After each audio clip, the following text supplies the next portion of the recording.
Welcome to Canuck Air. This isn't a discussion about hockey teams or vintage aircraft. This is a journey through air guns, air rifles, air pistols of the past and present. And trying to figure out where to start, I decided to start with where it all began for me. In the 1970s, as a preteen, I had friends who had pellet guns, BB guns, things like that, Crossmans that pumped up, daisies. I wanted a pellet gun, but I wanted perhaps more than that. I wanted an air rifle. And fortunately, back in those days, air rifles were fairly cheap. Typically, hardware stores, sporting goods stores sold them for about $20 for an entry-level, budget-grade, nondescript air rifle that had what I wanted. It had steel, it had wood, and it fired 177 pellets through a rifled barrel. Figured I could learn marksmanship or something like that with one if I got one day. And one day my dad did indeed take me to, I can't remember whether it was Canadian Tire or Collegiate Sports or something like that. I don't remember exactly, but he bought me, probably for my birthday, an honest-to-goodness air rifle. Made in Czechoslovakia, and it had no other markings on it pretty much other than that. Would have been a serial number, and that was it. This is not that rifle.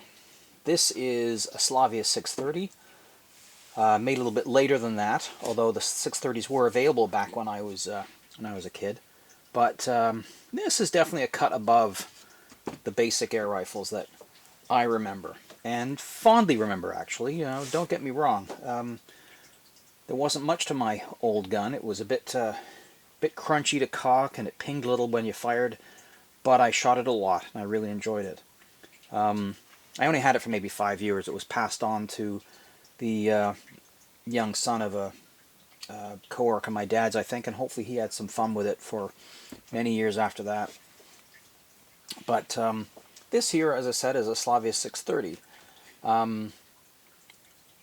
This one isn't mine. This is a friend of mine brought this to me a couple of years ago. It needed a new mainspring. We were able to find one.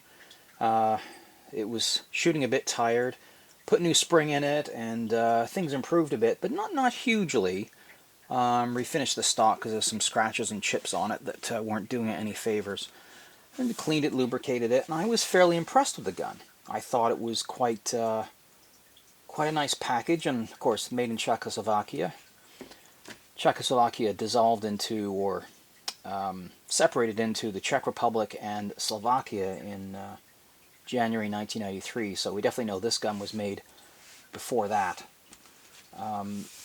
But yeah, my gun was from Czechoslovakia, and at least that's what that one was marked. I imagine if you went back to the same store, a month or so later, a few months later, you might have found a different product on the shelf at the same price and the same catalog number, and it could have been made in any number of different countries.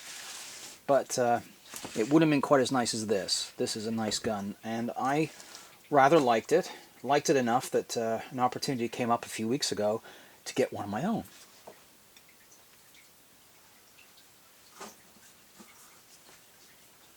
So this is also a Slavia 630. Pretty much identical. I don't think there's much of a difference. I can find the stock seems to be inletted just a little bit deeper on the grooves here on the slightly newer rifle. This one appears to be maybe a year older, or maybe only a few months older. On the barrel block here, you can see them marked. There's a serial number. Mine is marked with a 49 starting. This one is a 53, which bears out that the date code 86 on here, 87 on here. So yeah, they probably are just a few months apart in build. The other marking on it is a little F mark. You see on both of these, F with a pentagon in them. That is for the German market to designate the gun as certified as being a low-power, non-licensed gun. And in Canada, that would probably make sense in that the 1978, the requirement was for air rifles to be under 4.2 foot-pounds and 500 feet per second to be sold as a low-power gun not requiring a license. If it exceeded 500 feet per second, then you had to have a firearms license for it. The markings on these guns are fairly straightforward.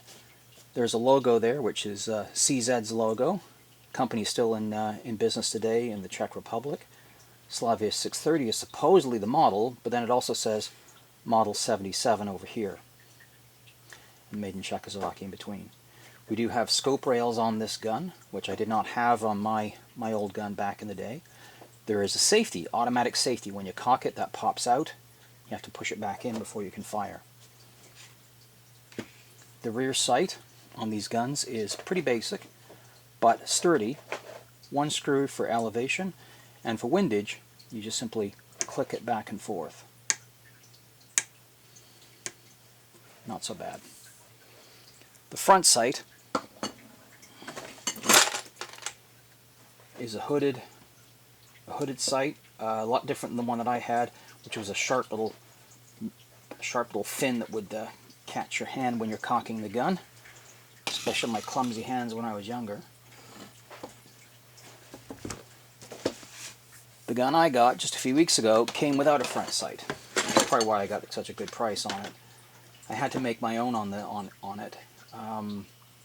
It turned out not so bad. I did have to use Allen socket screws because you just can't find metric hardware with slots these days. But I'm quite impressed with the build of these guns. They're quite good. For a budget rifle, they would not be in the same price or class as a German-made Diana or Weihrauch or anything from England, from BSA or Webley back in those days. But they're definitely above the budget grade guns. The cocking lever is hinged and also really, really snug. Doesn't rattle or jiggle around like you see on some cheaper guns. The trigger is solid metal with grooves on the front surface of it, and there's a nice little blanking plate in here to cover up the woodwork. Not something you see on the cheap grade guns for sure. This one doesn't. These ones don't have butt plates on them. They are grooved, as traditional guns were done that way too for air rifles. But I do understand the later Slavia 630s had a plastic butt plate on them. They also had a different trigger mechanism. These triggers, according to the book, are adjustable, and yet there's no sign of any adjustments on the outside at all. I'll show you the adjustments later when we take the gun apart. You have to actually take the gun out of the stock to get at the trigger adjustment. Another interesting feature of these guns is the stock. It's fairly slender. They went to a lot of trouble to style the stock to keep it quite slim through the middle here. I do know that some guns are fairly clubby and clunky, especially the one that I had back in the day. This is quite nicely done. Obviously, they're fairly confident the wood won't crack or break like some crappier pieces of wood would do. So altogether, nice guns. Let's take a closer look at them. One thing that strikes you about the Slavia 630 is how really long it is compared to a lot of other basic air guns. If I take the tape measure here and measure from the buttstock to the barrel, the muzzle, we're looking at 115 centimeters just about. That's pretty long, and the bulk of that is going to be the barrel, which is 53 centimeters. That's long. That's 21 inches. Some people assume that a longer barrel gives you more velocity, which is true with firearms, but not the case with spring air guns. A spring piston gun generates pretty much a hard smack of compressed air right at the barrel, and that punches the pellet up to maximum velocity with about the first 9 inches. After that, the pellet is pretty much coasting on a cushion of air till it exits the muzzle. So why do they make air gun barrels longer than they need to? And the fact is, one, it provides a pretty good lever for operating the action. It's easier with a longer barrel. A longer sight radius helps with aiming and accuracy. And also probably there's also a possibility that this gun standing in the gun rack at a gun shop with a standing a couple of inches taller than the competition might have actually helped with sales. I don't know for sure.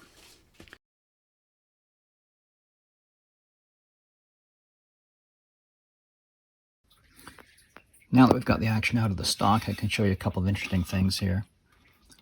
Inside the stock we have this little spring, which is essential, a bit sticky, essential for applying pressure to the cocking lever, which oddly enough on this gun doesn't key into the cocking slot in any way. It just drops in place and falls out when it's out of the stock. So this cocking slot right here, the gun pushes that back where it latches, and there's the trigger. And here is our magical trigger adjustment. All it is this little spring, square spring wrapped around the trigger. Nice long trigger here. And it simply pushes up against the bottom of the piston tube, provides some resistance. If you click it downwards a bit, you have less resistance. It's not much of an adjustment. It barely qualifies, but there it is. A trigger adjustment. All right, let's get this thing further stripped down.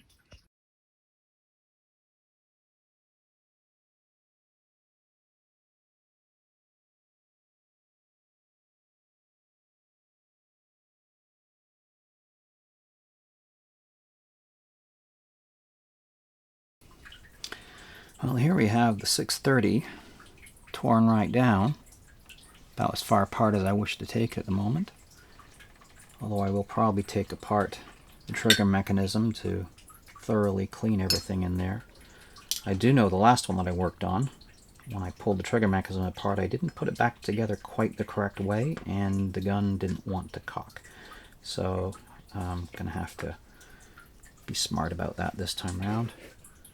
This screw right here is one of the stock screws,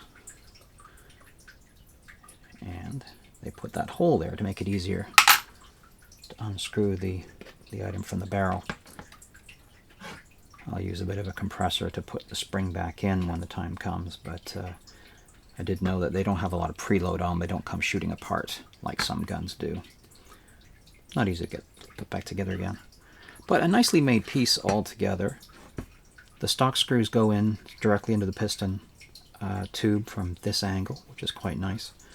It uses a locking wedge type of system for the barrel lockup, and interestingly enough, it comes right out when you take it apart. I'd forgotten that. That's going to be fun to put back together again. The piston here, a couple of interesting features that set it apart from a budget gun is it actually has the sear itself is part of a separate rod that goes right down the middle of the spring, which acts as a nice spring guide. And there is also a spring guide on the back here. The two of those go together and latch up. Simpler, more basic guns, you'll see a trigger that just simply pivots on the bottom of the spring tube and just simply latches into a recess in the piston here. This is a bit more of a refined mechanism and does make the gun shoot smoother, makes the spring last longer, all that fun stuff. This piston has a synthetic seal on it. I'm guessing the other one did too. I just forgot. But for some reason I thought they still had leather seals on these, but no, that's a synthetic seal. Looks in good condition. The trick with these things is not to damage or chip them when you take them in and out of the piston sleeve. Little sharp edges right here can sometimes shave little bits off your piston seal, and that definitely shortens its life or just ruins it completely. This gun isn't terribly dirty. It's going to be pretty easy to sort out.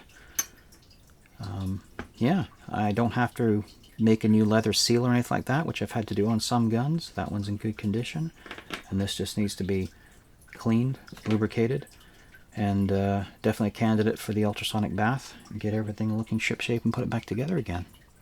That will do. We'll see how it goes. Well, now I've got all the parts out of the degreasing ultrasonic bath, and they're nice and clean and they're drying off. You can now get a good look at them. They're all in pretty decent shape. There's nothing that really stands out as being defective or in need of replacement or repair. I did lose the paint off the little white stripe that appears when the safety comes on is come off in the bath. I'll have to repaint that back on. That was probably to be expected. The piston seal looks in really nice condition. No problems there. Don't have to replace that, which is good because that'd be hard to get these days. It's possible there's other piston seals out there that would fit it, but you have to trust in other people's expertise on that one. The one thing that does stand out to me as being a problem is the spring. This has, if you look at it closely, a shiny edge all the way around the outside of it. You know, that's wear, and it has a slight roughness to it as well. That comes from being a very tight fit inside the piston. That's not normal. Piston guns generally have a bit more clearance than that for the spring inside. As a matter of fact, some people often put a liner in there, a thin metal or plastic in there to help guide and smooth the spring inside its piston. In this case, it's rubbing right on the inside of it. That would tell me the spring is not original.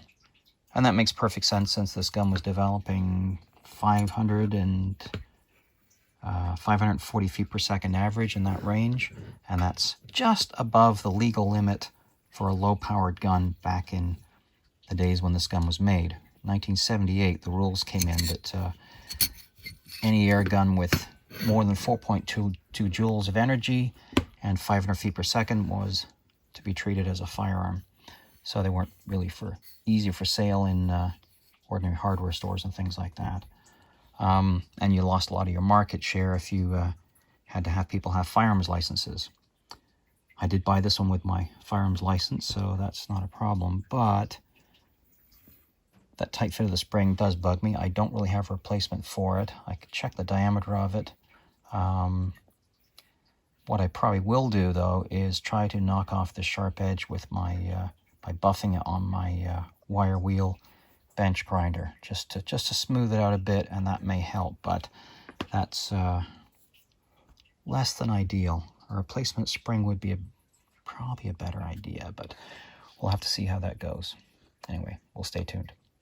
Well, I've just got back from the garage and I've buffed the outside of the mainspring with my wire wheel, and it's taken a lot of the roughness off the edge of it, made it shiny again.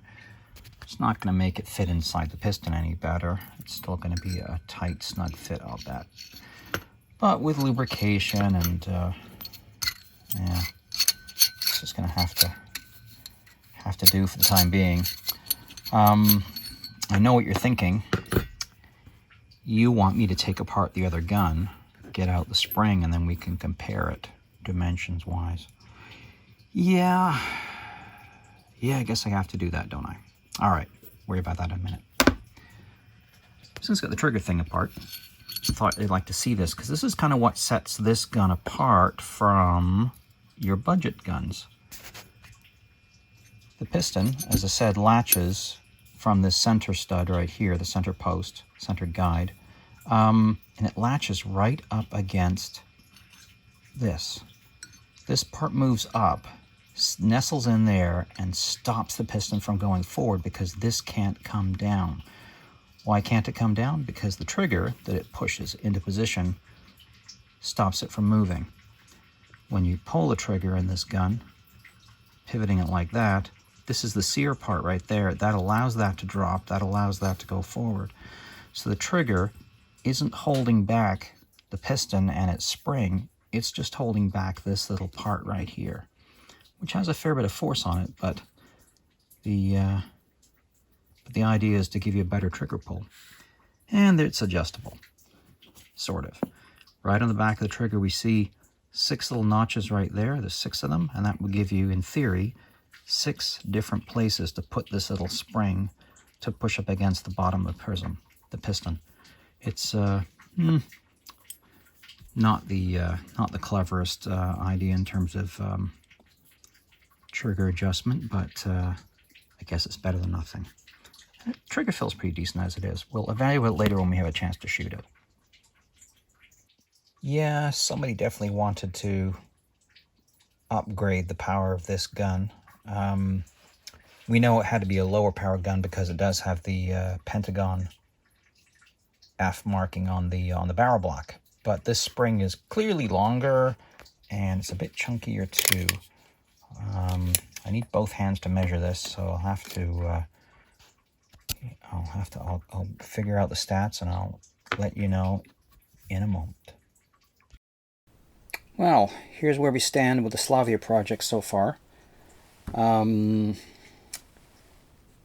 plan is to get rid of this spring here because it is just too tight a fit inside the piston. It just jams its way in and out.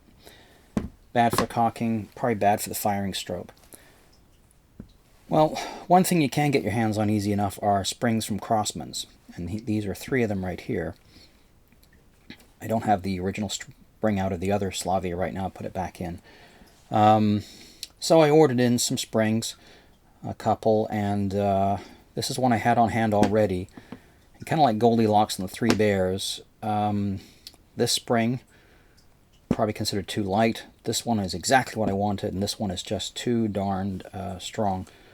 I've tried this in a gun before, and it's pretty hard on the cocking effort, and probably unnecessary for this lighter duty gun. So this was the spring I ideally want to use. It fits up inside the piston quite nicely. Leaves a bit of room for a piston liner in there to help smooth out the cycle a little better even. I will definitely work on that. But, as I've discovered, it doesn't go up the spring guide. This is just too darn small on the inside diameter to fit the spring guide. So what next? Well, there's always this spring here. This does go up inside nicely. This would make a nice package. It has a little more length than I wanted. This spring is 250 millimeters long. The original Slavia one was only about 203, so it was down about here. This one's a little bit longer, and I was hoping this would be about right. Maybe take a couple coils off depending on what I wanted to do, but no. Okay, so we take these out of the way. We're not going to use those. So this big bruiser, 117 thousandth on the wire thickness, which is about 3 millimeters. This one is quite a light duty spring. It's only about 2.5 millimeters in diameter, which is 0.097 in thousandths, which is fairly lightweight. But this spring in a Benjamin Classic 22 caliber rifle will get to about 460 something feet per second, which is impressive given a 22 caliber gun. If we put this into the 177 Slavia, if we can efficiently make good use of the spring, it should do all right. So that's our next step. I'm not going to cut the spring. It shouldn't be too hard to it shouldn't be too hard to compress it into the gun.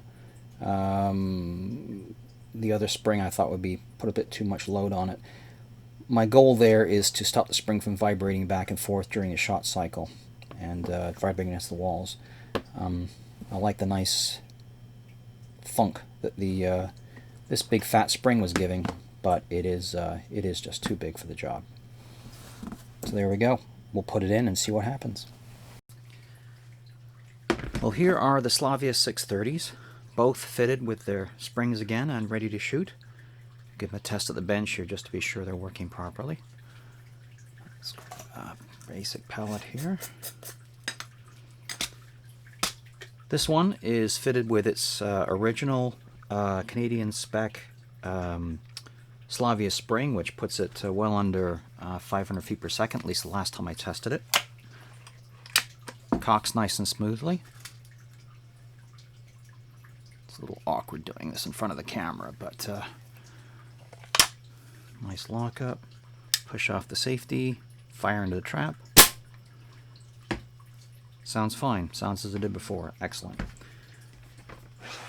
So this is the one now fitted, because we can't seem to get the Slavia original springs anyway. This is now fitted with a Crossman Benjamin lightweight spring, because any of the heavier duty ones don't fit. Cock's lovely and smooth now. None of that grinding noise we had when the oversized spring was in there. Pop in the pallet. Lock it up. Safety off. Ooh, very quiet. Very quiet. All right. Next step, I'll shoot these over the chronograph and I'll post the readings for you.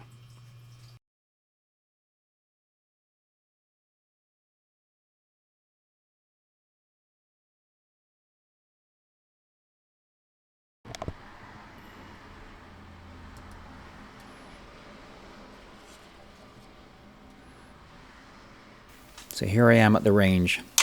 It's colder inside than outside, and I've brushed up against some fluffy thing that put some crap on the back of my jacket. At least it's not in my hair. Trying out first with the Loner Slavia 630, which, like the other gun, has a nice light trigger pull. Not a little bit vague, but good for accuracy. I'm shooting here at 10 meters with the JSB RS pellets. Footage here is speeded up 4 times for your enjoyment. These are averaging a little over 500 feet per second to this gun, and we got a group of about 11.2 by 8.4 millimeters. You can easily cover this with a 10-cent piece, so not so bad for this gun. Not bad at all.